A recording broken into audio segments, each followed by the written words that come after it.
When I got the first one, I was literally seconds away from stepping onto the plane when a call from unknown blared from my cell phone. It was a ringtone I hadn't heard before, one I was pretty sure hadn't come with the phone. Normally, I wouldn't have stopped to answer it, but I was expecting a call about a job I had interviewed for the previous week. I took a deep breath and accepted the call. Hello? Do not get on that plane. A woman's voice, garbled and strange, as if her vocal cords had been shredded, and she was trying desperately to choke out speech. Despite the unnerving, fractured quality of her voice, her tone was insistent and eerily calm. Then the call ended. I froze. I had always had a slight phobia of air travel, and something about this call just. There's no way I was able to get on a 7-hour flight now. I turned around and headed towards the food court. I'd just get another flight later in the afternoon, I figured. I watched from the airport Starbucks 3 hours later as every TV in the terminal lit up with the crash footage of the plane I should have been on. No survivors. Not a single one. I tried to trace the call. So did the police. But there was nothing to trace. There was no evidence my phone had ever received a call around that time. They analyzed phone records, incoming and outgoing communication to my phone. And nothing. I wasn't making it up. Couldn't have been. That wasn't the only call. Throughout the years, they were few and far between, but always right. And I always listened. Do not go on that blind date tonight. 5 months later, my would-be date was convicted of killing 4 women, all with my hair color and build. Found him in a shallow grave about 250 feet from the diner he offered to take me to. Do not drive to the concert tonight.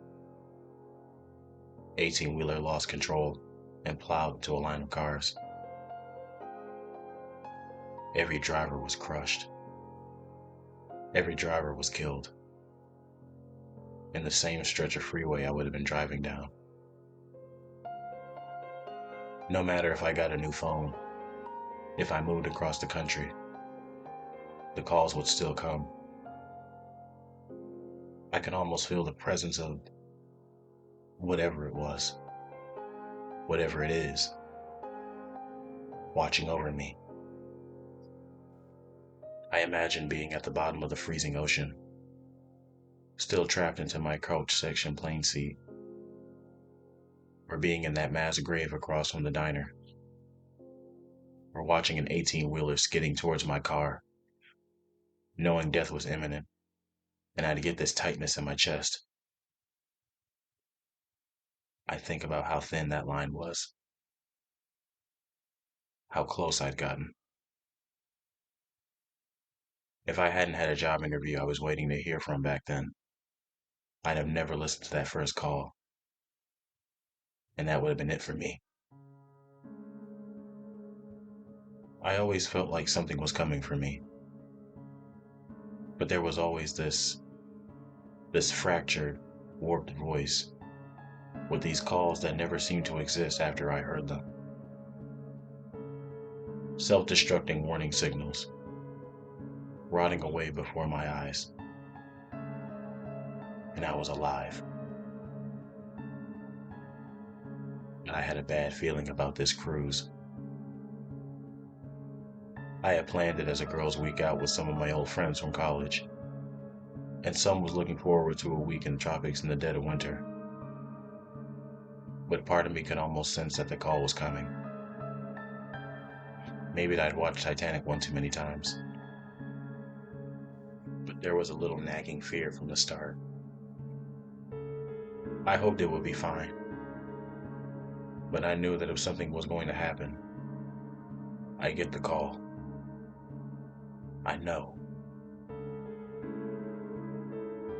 Now, a week before I'm set to go on this cruise, after stepping into my apartment after returning from dinner with a friend, I notice my cell has a message from unknown. They've never had to leave a message before. I haven't checked it all night. Damn it. I had really wanted to go on that cruise too. Ah well, not worth whatever horrific fate awaited me in that cold, dark ocean. I click play message, and I feel my stomach drop as I listen to the voice, sounding horrifically distorted, as if it emanates from a throat slashed to ribbons, crackling with more urgency than ever before. I look around my apartment as the voice on the phone repeats the same phrase over and over again. Do not come home after dinner tonight.